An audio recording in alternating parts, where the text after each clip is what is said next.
All right. Are we all ready? Now I got to remember what I say.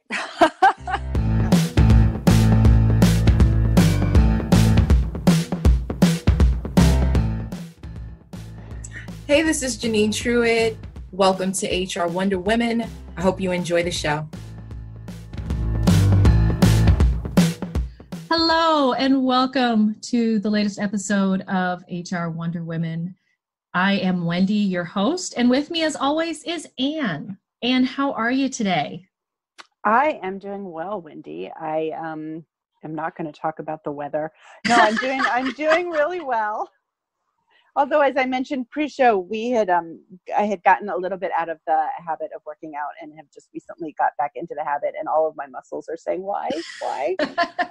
But I'm gonna force them into submission by continuing to go. So good for you. Good for you. I have got to get back on that too. I'm actually teaching a PIO class coming up, and I haven't practiced in a while. So before I get in front of people and work out, I should probably know what I'm doing. Well, we're going to jump into the show. We do kick off the show in a usual way with our new way of identifying ourselves. So I am Wendy, and I identify as a straight, white, Christian, non-disabled female, and I use the she and her pronouns. And you, Anne? We're like twins. I am a white, cisgender, straight, non-disabled female, also Christian, and I also use the she and her pronouns. So we are excited to welcome Janine Truitt to the show tonight. So excited that she was available to talk with us. So Anne, I'm going to let you do the introduction before we jump on in. Great. Thank you so much. So Janine Truitt. Janine is the owner and Chief Innovations Officer for Talent Think Innovations, LLC, a business strategy and management consulting firm.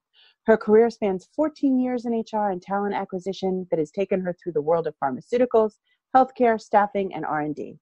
Janine is a dynamic speaker, entrepreneur, and an important and respected voice, bringing both a human touch and business savvy to the companies and businesses she works with. It is through the trials and tribulations of her career travels and her passion for business, technology, digital transformation, and talent management that she created Talent Think Innovations in January 2013. Her aim is to provide practical and sustainable solutions, programs, and strategies that are a catalyst for innovation. Through her work, she is using her experience to get businesses and individuals from surviving to thriving, allowing them to succeed in an age of rapid transformation. Janine doesn't just preach innovation, she lives it. A globally known figure in human resources and business, she has contributed for Performance I Create, Switch and Swift, Talent.com, and IRIS.xyz, and more. Janine is a rare professional who isn't afraid to tackle the obstacles and issues facing us as a society and global marketplace. She's been quoted by HBR, Bustle, The Cut, Atlanta Black Star, Newsday, SHRM, USA Today, and has been featured by Entrepreneur, Fast Company, Black Enterprise, and Ebony magazines. In 2013, Ms. Truitt was also named one of the top 100 most social human resource experts on Twitter by Huffington Post and one of 50 plus unstoppable women in HR tech by Clear Company. Additionally, she was part of the first ever IBM plus Pure Matter VIP Futurist project.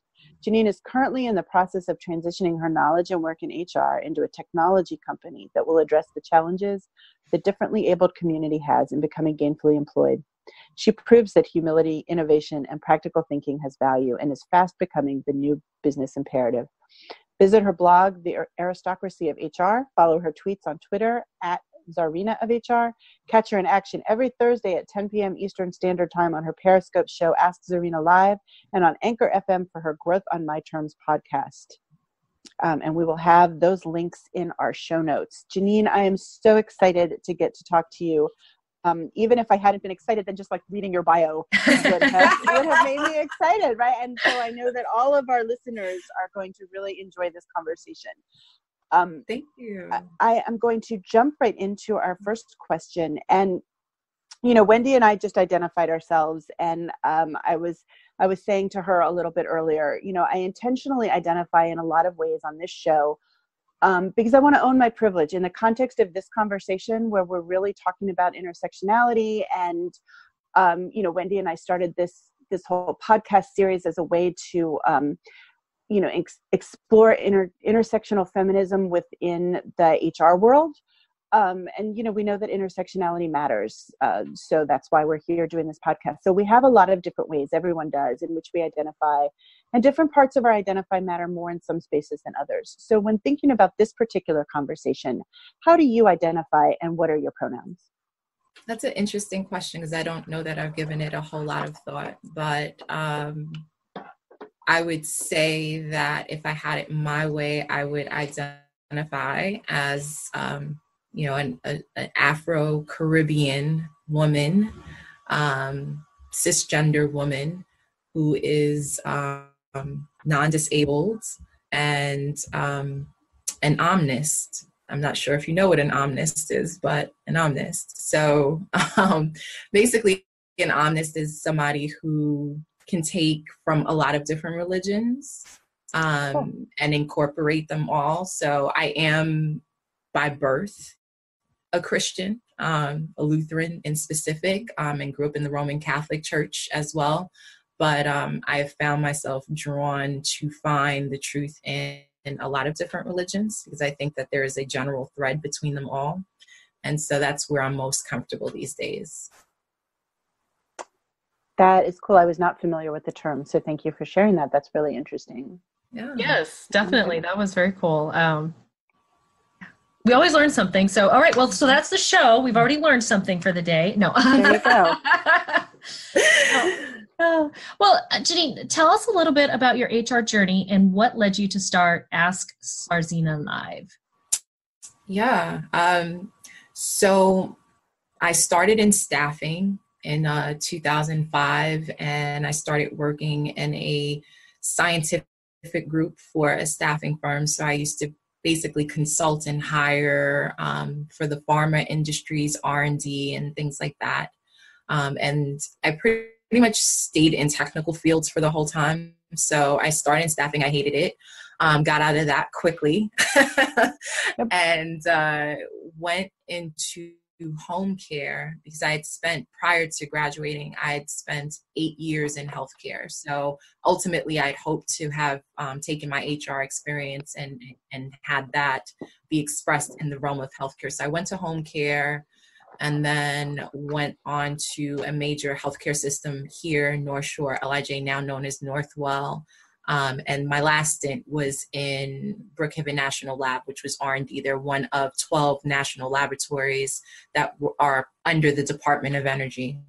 So Ask Sarzina Live really, is just kind of part of these like multiple prongs of my brand that came about. Like the aristocracy of HR truthfully was the first thing. So I had gotten thrown into social media by the hospital system that I worked with. This was like back in 2009, and somebody on high said, hey, we need to be on social media. It's a thing. And so they hired like a PR company and basically told us the worst thing possible, which was that we needed to talk them up on social media and make them look good, even if we hated them. And I hated them quite a bit.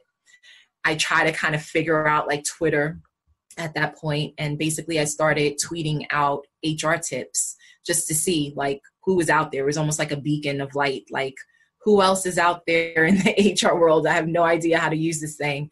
And one of the first people that noticed what I was doing was MJ Carty. I don't know if you're familiar with him. He works for Expert HR, but he's over in the UK. And he was like, hey, your HR tips are like amazing.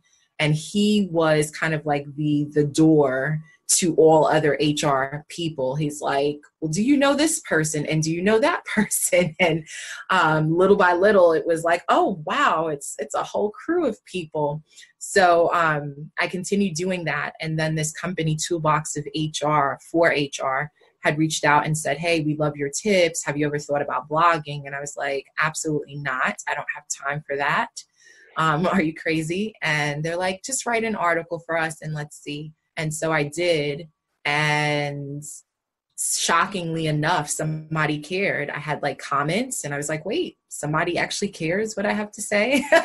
So I continued with the aristocracy of HR, and, just as time went on, just that and building the business, and as video kind of took center with everything on social media, I kind of said, you know what, it might be cool to just do a show. At first centered around HR topics, but, really kind of making it simple for like the everyday person.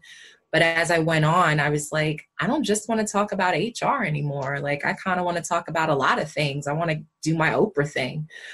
So I started talking about everything, from tech to parenthood to the state of education, diversity and inclusion. I've touched love, relationships. So it's really just become a platform where I can come and let my hair down and not be the HR lady, and kind of show a little bit more of my own personality and things that I'm interested in other than policies and strategy and such. And it's been good. I've been at it for 4 years now. With a growing, I'm getting sponsored shows now and things. So it's fun. Even if I wasn't getting that, I would still do it. It's just fun to interact with people on that level.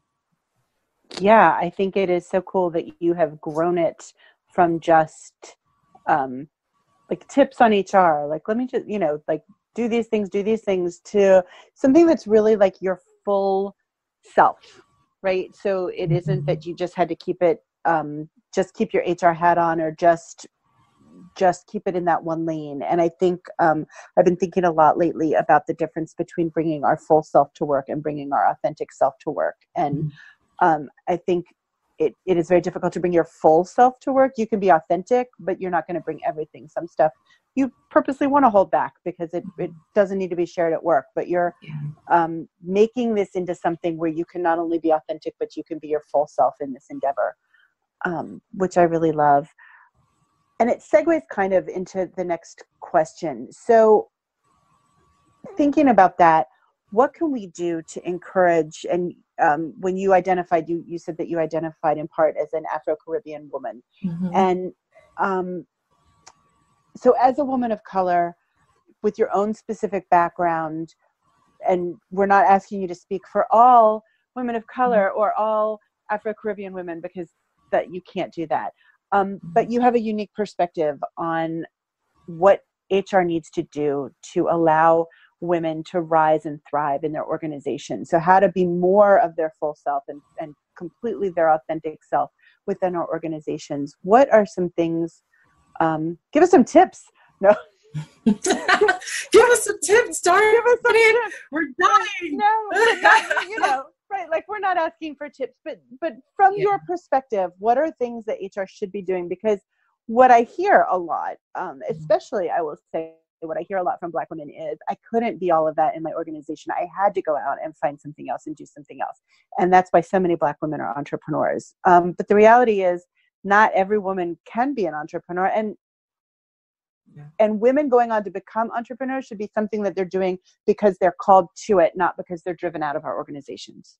So what can we be doing to create organizations where women who want to stay within the organization can stay and thrive? What I've seen is there is a specific pedigree that corporate America likes to see in a woman of color. And that's part of the issue right there. I mean, there's a pedigree almost across the board, to be honest. Like, nobody really can bring their whole self, like, if I want to be fair about it, because right from the gate, there's a job description, right? There's a job description and it says, I want you to be a team player, and we want you to be, you must be upbeat, and you must be, like all these things. And you read it and you say to yourself, well, I may not have a lot of these things, but like, I have these knowledge, skill, and abilities, so I'm going to apply to it. And then you end up going into that organization, and based on what you see, you regress towards the mean, basically, of what you see. No matter who you are, that is white, Black, green, otherwise, that's just what it is. Right. For women of color, that regression towards the mean is far more egregious because it's not us. Right. It's not our flavor. It's not what we bring to the table. It's not us. And so, we begrudgingly become something that isn't authentic to us to survive, to get the paycheck, to get the prestige. And then at a certain point, as you start to climb the ladder, you find yourself, I think at points, or at least I found myself like, who am I even? Like, who's this person? There's the me outside of work, you know, and then there's the me that shows up here, and the two are not alike. And I don't really like it. I don't love it, but it's what I've got to do, you know? So to your point, it's like, if it's what you've got to do, you do what you have to do. But while you're doing it, you're also eroding pieces of yourself. And this is where the pedigree comes into play, because the pedigree person of color that is, you know, accepted and loved and lauded and praised in the workforce is the one that comes to work super grateful. It's the one that says, oh my God, thank you so much for the job. Oh, I got a project. Oh my God, thank you so much. Oh, you gave me 10 cents. Thank you so much. They keep their head down, their mouth shut, and they get stuff done. There's no place for Janine Truitt in corporate America. Yeah. Promise. I've tried it many times over. It never worked. It took me, I don't know, 8 years to figure out that I was not going to make it in corporate America. Why? Because I have a mouth. Because if I see something, I'm going to say something. Because I'm intelligent and I use it. Because I know my rights and I will use that, you know, because I'm unapologetically Black and I don't try to regress myself towards the me, because that's not who I am. There's no place for women like me, which is why, to your point, we continue to make a way. Because what else do?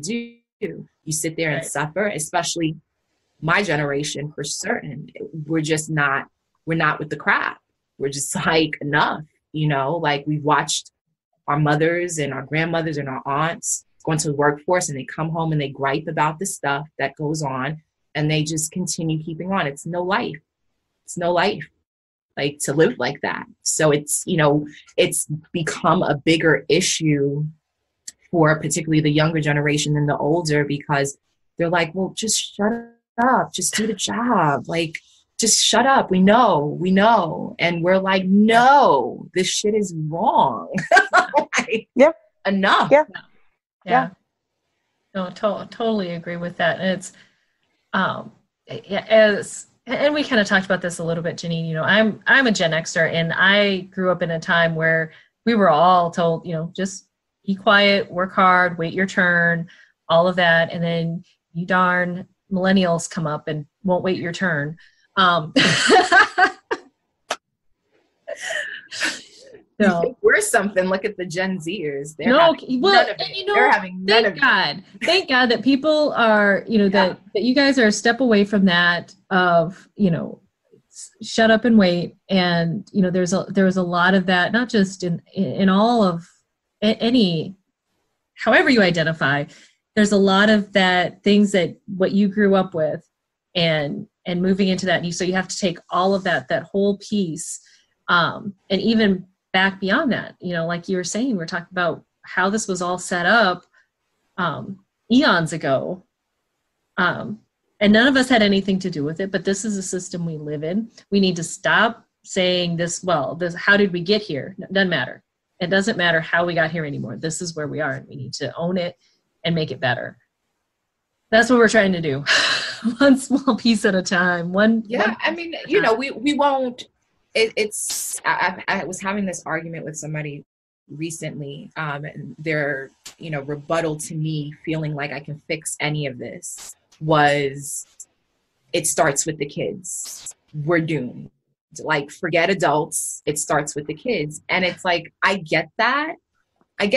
Like we do, right? Because they're the next generation. They're far more malleable than us thick-headed adults. But I'm like, we've got to start somewhere, right? You know, like from the perspective of change management, right? I always go back to that because I've done a lot with that. You by proxy, you deal with your allies first and foremost, right? And then you have those people that are agnostic right up the middle. So the goal is that through your good works and whatever you can do with your allies, that you kind of start to move some of the agnostic people over with you, right? And then the dissenters are going to be dissenters. And sometimes you get the dissenters over because they're like, well, dang, you know, maybe there's something to this madness this good do-gooder is doing over here, right? And so you get a few of them, but you never get everybody. This has been the case in history, period. If you look at the rise and fall of civilizations, like I'm a nerd like that, and things like that, this is how it's always been, right? There's usually something catastrophic or some egregious abuse of power, and the people get tired of it after a time, and they rise up, and there's these grassroots things, and governments are overthrown, and there's just always this progressive reset of society, where we get better, but then we get worse, and then we swing back, and then there's some balance, so we just have to do little bit. Every bit helps the collective, I think. Yeah. For sure. And I think, yes, we certainly want to do better by the kids that we're bringing up. But if we don't face what we've actually got, we've got nothing to teach the kids. Right. Right. Yeah, exactly. Yep. I think we have driven way far off of our questions, Wendy. That's it. Actually, I think we've covered everything in our questions, actually.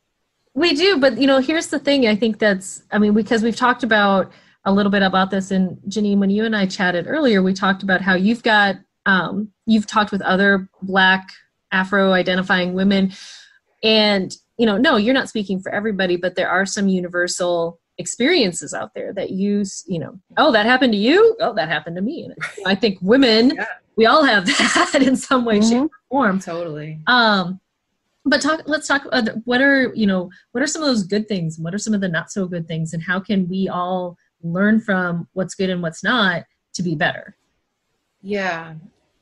So, just in our little HR community, I was just so shocked. I told you this, Wendy, to find like all these women, Midwest, Southwest, West, South, Northeast, and you have these discussions about your, career travels, and it's like, wait, did you have the same boss as me? Did we work at the same company?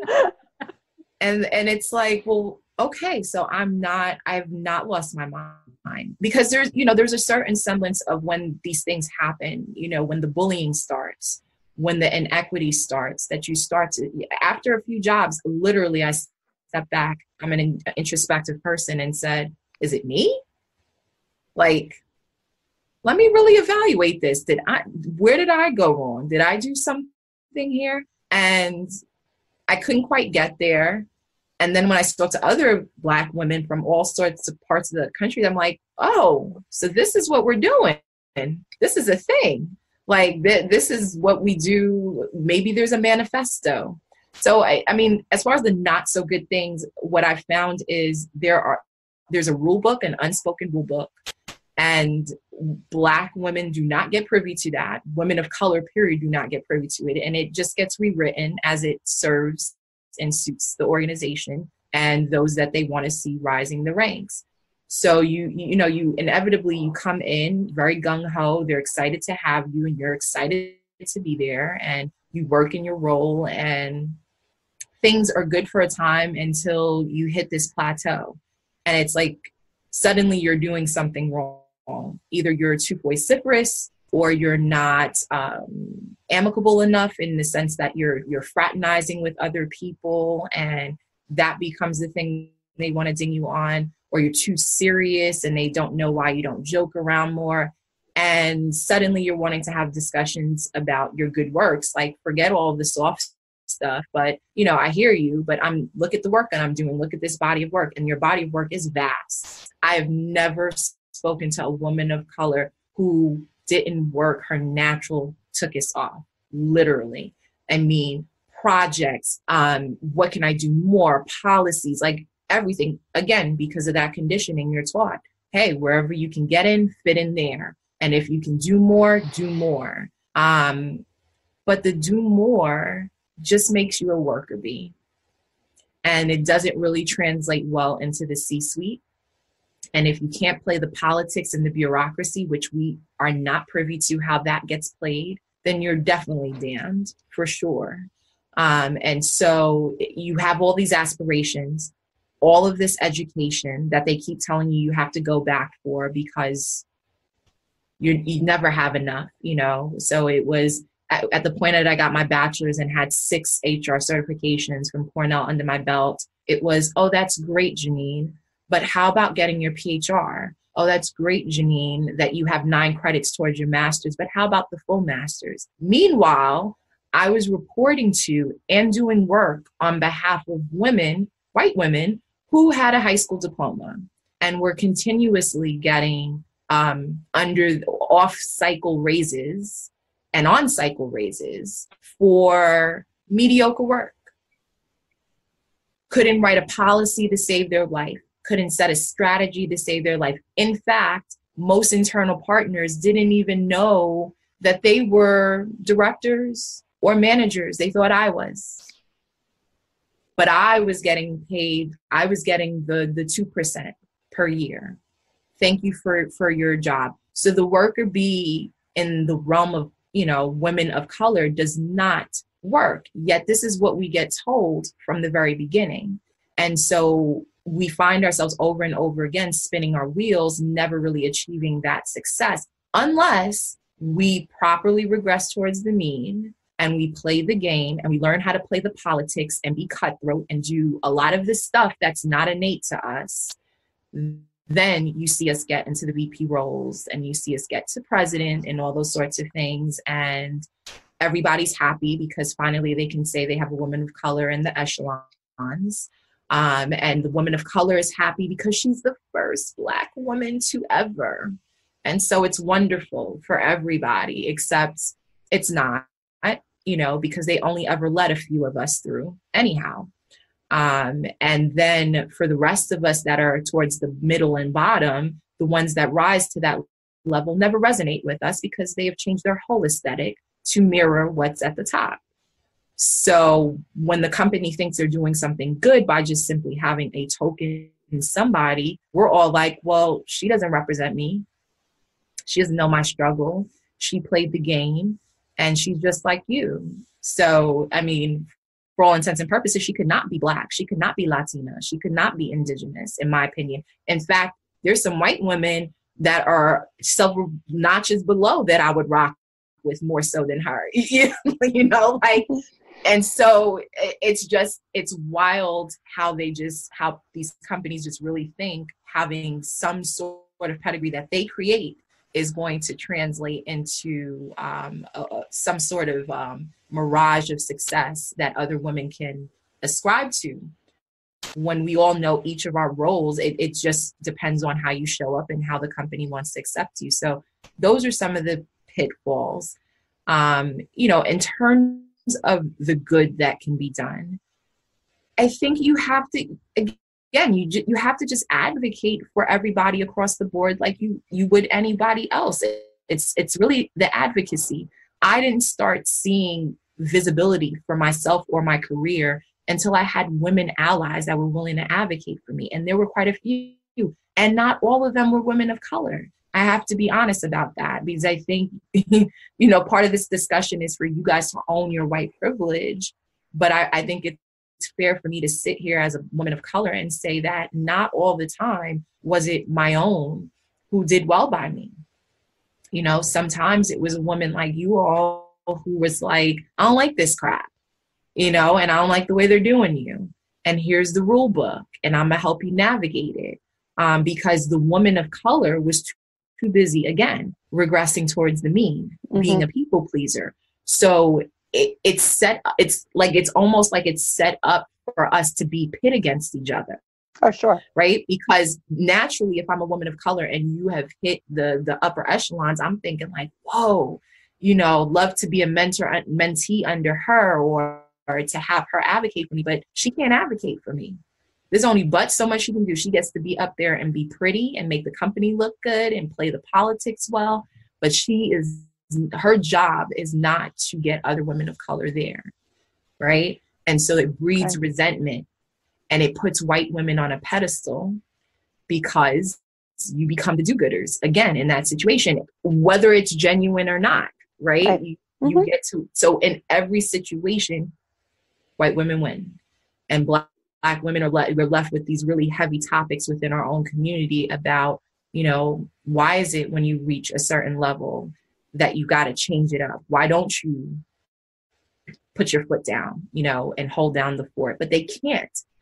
So it's like, as much as you want to have that, they can't. Right.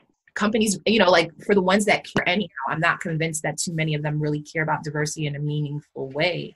But the ones that do care, they really got to be mindful about this system, because it happens without you even knowing it. I think it's so ingrained in every orifice of society now that it's just, we just continue to kind of roll it out and see what happens. And then, oh, we've got a problem. Oh, we've got adverse impact. Let's go back to the drawing board. Let's go get us a Black woman or a Latina for the diversity inclusion CDO role. She'll fix it all. And but she goes into it knowing good and darn well she can't fix a thing other than be the first, and everybody applauds it on some, great Martin Luther King, Malcolm X kind of thing. And we keep it moving, because ultimately the strategy from that point on is going to be all people matter. Not Black people, not Latinos, not Indigenous. All people matter, and you must execute a strategy that benefits all people, not the ones that have no leg in the game, right? Because having no leg in the game isn't really a problem. So we're going to try to apply the same principles as if everybody has the same head start. We know we all didn't start, too many people started on third base and think, I mean, how many times have we heard a white guy say, I worked my butt off to get where I am? Well, we're not saying you didn't work hard to get where you did, but you started a lot farther ahead than a lot of people did, and you can't see that.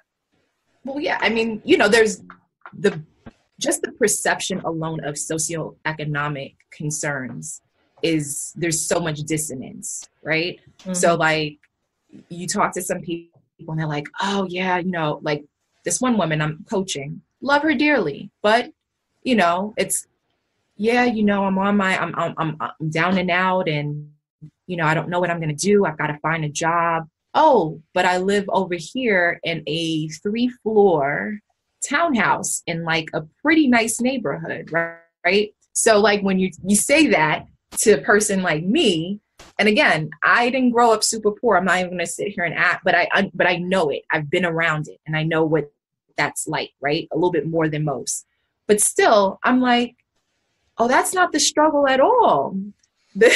Like, are you on Section 8?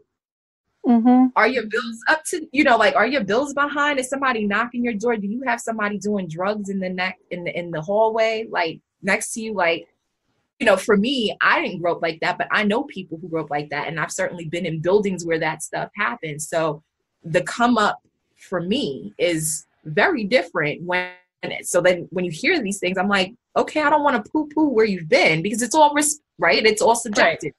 Right. I mean, for her, that is like, wow, I've really hit rock bottom. But I think it's important to step back, all of us, that includes me, and understand, like, sometimes you just have to listen and shut it, because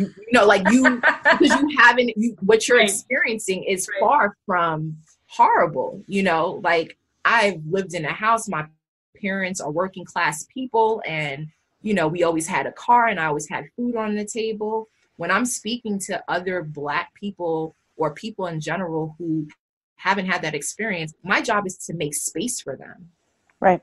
Mm-hmm. And do that gracefully and zip it. I don't know anything about roaches and rats in my house. I don't know anything about that. I don't know anything about my parents not returning home and me having to fend for food every night. I don't know anything about that.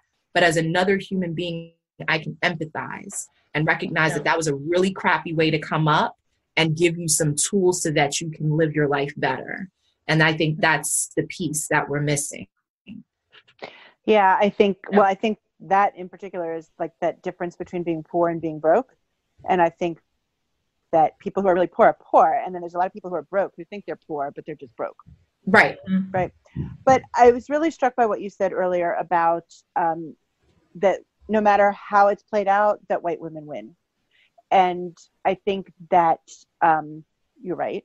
And I think that what Wendy and I are trying to explore is ways for it to not have to be that way for us. Like, so it's more than white women mentoring women of color or helping them know how to play the game. It's white women using our privilege to change the game.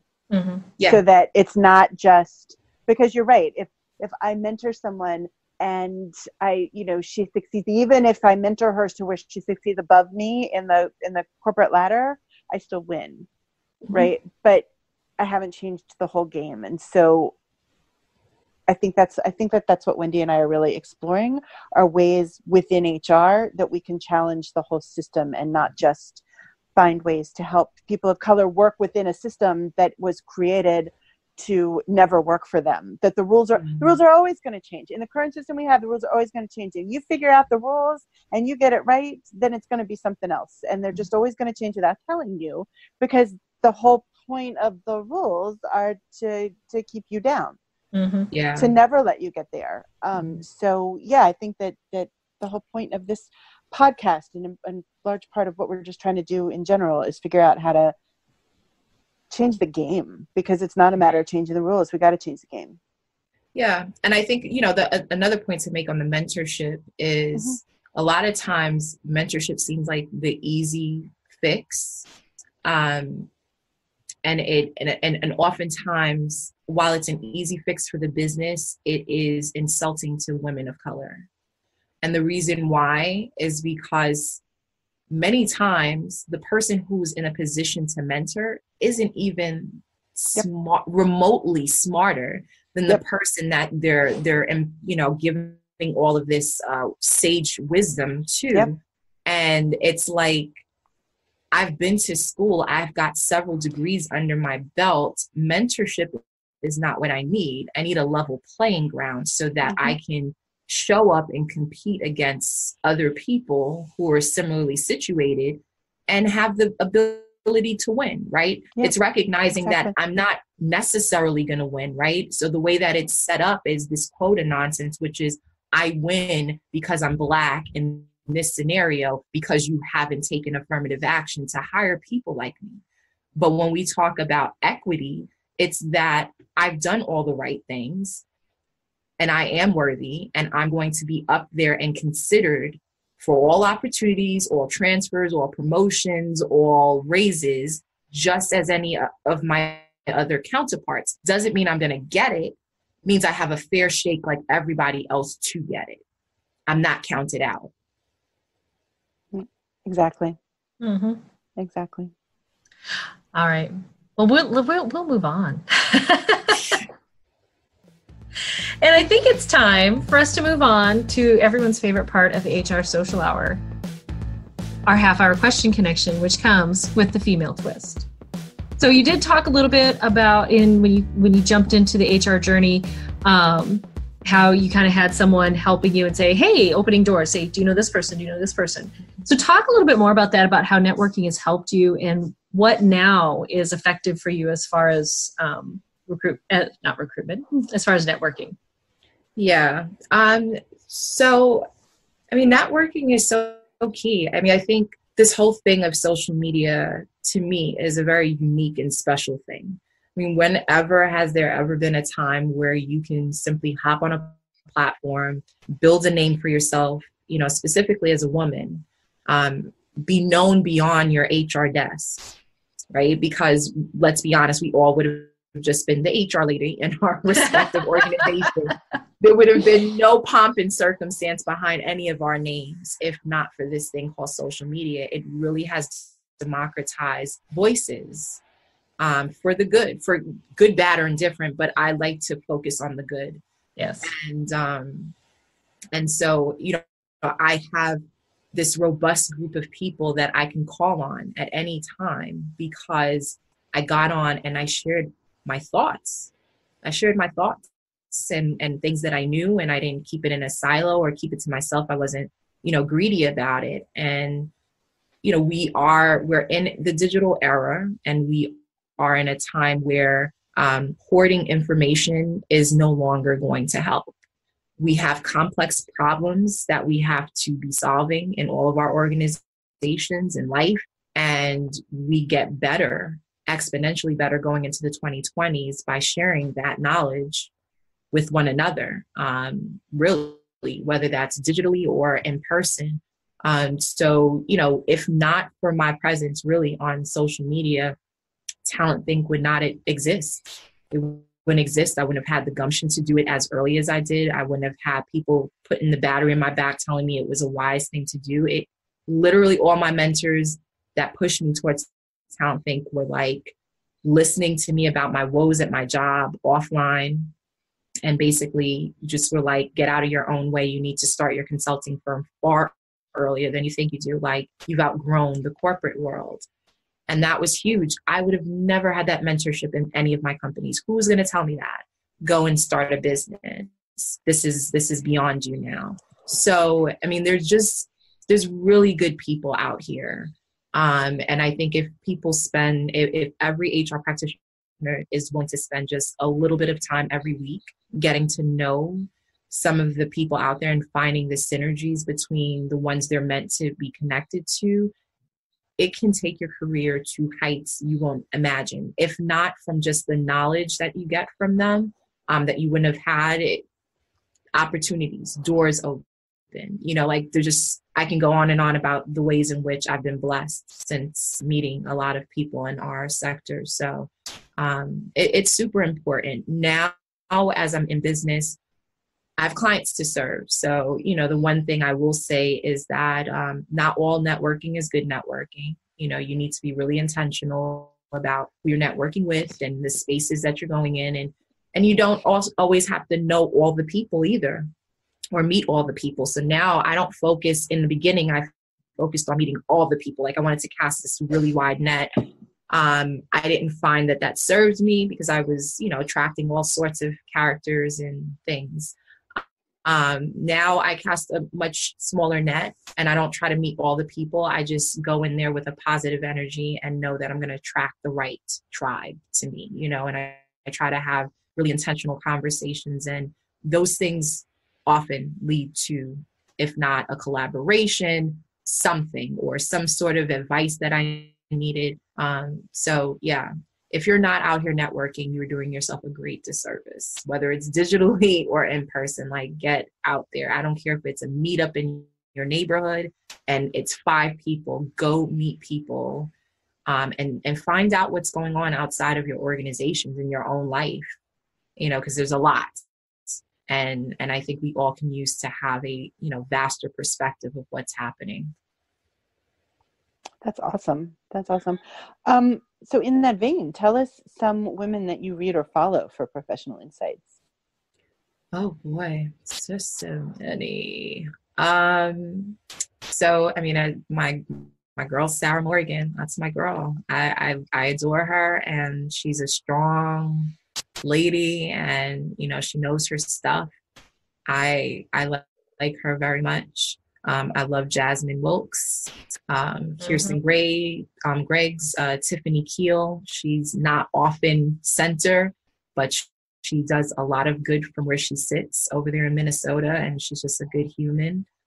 Minda Harts, she's new to me, but I love what she's about.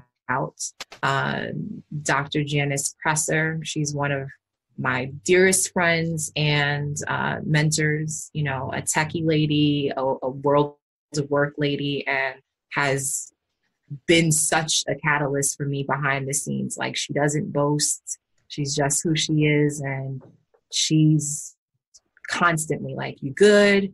Did you see that news article? I'm sorry. I love you. I love your family. What can I do?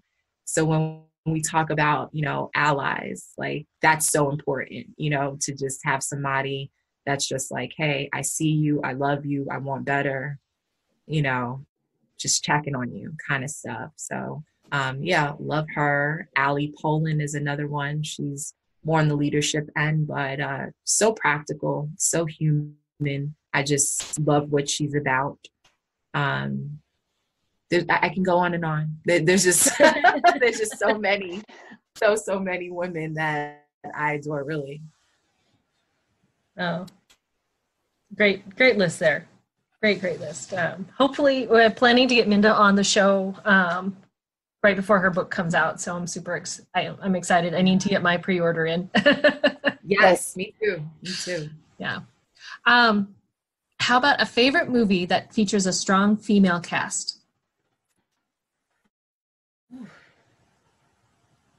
I'm gonna go with League of Her Own.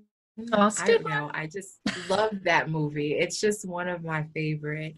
I love that movie, and I'm just gonna throw this one in just because it's fun and it's super girly, and I tend to like that stuff sometimes. But it's The Sweetest Thing, and it's with Selma Blair and Cameron Diaz and Christina Applegate. And I mean, it's a love story, but it's also like about the sisterhood, and it's just like these young women, and they're all professional, and they're all kind of cool, and they do dance montages. It's just like, it's such a fun movie. I love it so much, and I love the way that they meshed in that movie. So that's another favorite of mine. Awesome. Cool. What about a favorite female musician or band? Oh, wow. I'm going to go with Angelique Kidjo. She is, she's an African artist, and I just find her music so unique. I love it. It just incorporates so many different types of music, and more so than, her being a musician, she's an activist. She uses her music for activism. So I have a great deal of respect for her. I will have to look her up. I don't think I've even heard of her before. So always happy to add new music to the iTunes list. Yeah. Yep. Longer and longer, but that's good. Okay, so favorite female protagonist in a book or favorite female fictional character? Right now, I am huge, just waiting for Dark Phoenix to come out in June. I am a huge fan of the Dark Phoenix. I love Marvel, and I grew up watching X-Men and all of that, and I had the cards, and so that they're going to like memorialize her like as a real person in the movies is like huge for me. There's just nothing stronger than her. She uses her mind to control people, and she will obliterate things just by a mere thought. And that to me, like, I feel like if there was going to ever be a doppelganger of me, I'd be literally, I just obliterate people with my mind, like on the fly, like, oh, you annoy me, peasant, and dust, done. I love it. Awesome. Oh, that is great. Yeah. So you have your finger in a lot of things. You are a very busy woman.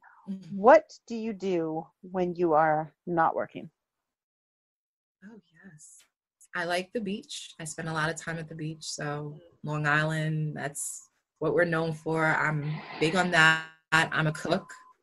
So I like to get into the kitchen and just kind of create stuff and pretend like I have my own bed and breakfast. And Nice. Just bake and make cute little appetizers and all that sort of stuff. And I'm a big We'll come stay with you, and you can make your house into a bed and breakfast, and you can feed us, and we would it's gonna happen. To help you out. So happy.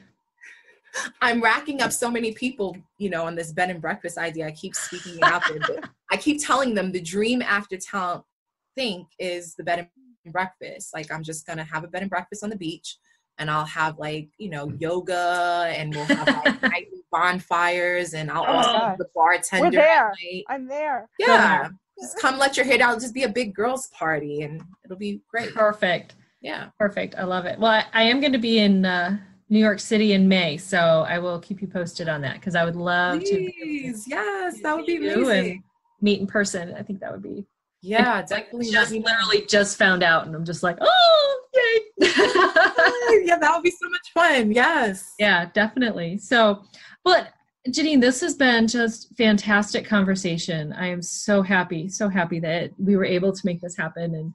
And because there's so much to digest from this conversation. I can't wait to actually sit and listen to it. It's different. No, totally. And thank you. And I have to say, I mean, honestly, I mean this. Thank you so much for doing this. I mean, first, I know it's a lot to take in Academy. I can't even imagine, but it's so needed, and I'm appreciative of you making space for us to have a voice, honestly. So thank you. Well, I appreciate you coming on and being willing to. I think the last show we said these two middle-aged white ladies. We are. The thing is, we're just trying to get it right, and we're going to make mistakes as we're out there. And so, really, we want people to be able to, even take us aside and say, no, that's not it at all. Please stop. Right. and to be, we'll own that. I grew up in a super small town, and getting away from that defensiveness of it wasn't me. All these conversations take us there. And so if we only affect me or Anne, that's something. But I don't think that's it. I think we're getting a lot of folks that are very interested in these conversations. So I so appreciate that. And so this is your chance, Janine. Tell the folks how to find you on social media, where we find your bed and breakfast, so we can start stalking. No. I'm starting a GoFundMe right now. No. There we go. I will contribute. I'll bring the Girl Scout cookies. You can send it. Awesome. So I'm at Janine HR, pretty much on every platform. That's CZARINA of HR. You can find out more about my business, Talent Think Innovations, at www.talentthinkinnovations.com. The podcast is Growth on My Terms, as well as it is a platform on Instagram as well. So yeah, I play on Instagram, Snapchat, all of them. Find me, and I'm always happy to connect with people. I will never shun you. Awesome. And we will put all that in the show notes so that people can link directly to that. How about you, Anne? The best place to find me is Twitter. That is where I spend most of my social media time. It's at Anne Tomk, ANNETOMK. That's just really the best place to find me. And for me, best way to find me is on Twitter. I am Wendell93 there, and links to everything else you'll find through Twitter. It's how I found you, Janine, how I found Anne. So we absolutely love Twitter. That's so find us there. Twitter. Yeah. And, huge, I want to put a shout out to Skill Scout and Elena Valentine helping out with the production of our show. They do a fantastic job. So happy to be partnering with them. And of course, the HR Social Hour. Join us on Twitter, fourth Sunday of each month, 7 p.m. Eastern time for the latest chat. We have lots of fun. It's a fast hour, but we really enjoy it. It's another great way to get to know a lot of HR folks. So Janine, thank you so much for joining us tonight. And thank you, as always. Thank you, Janine, for joining me and for the HR Social Hour and for HR Wonder Women. This is Wendy, and I encourage you all, go out and tell your story. Thank you.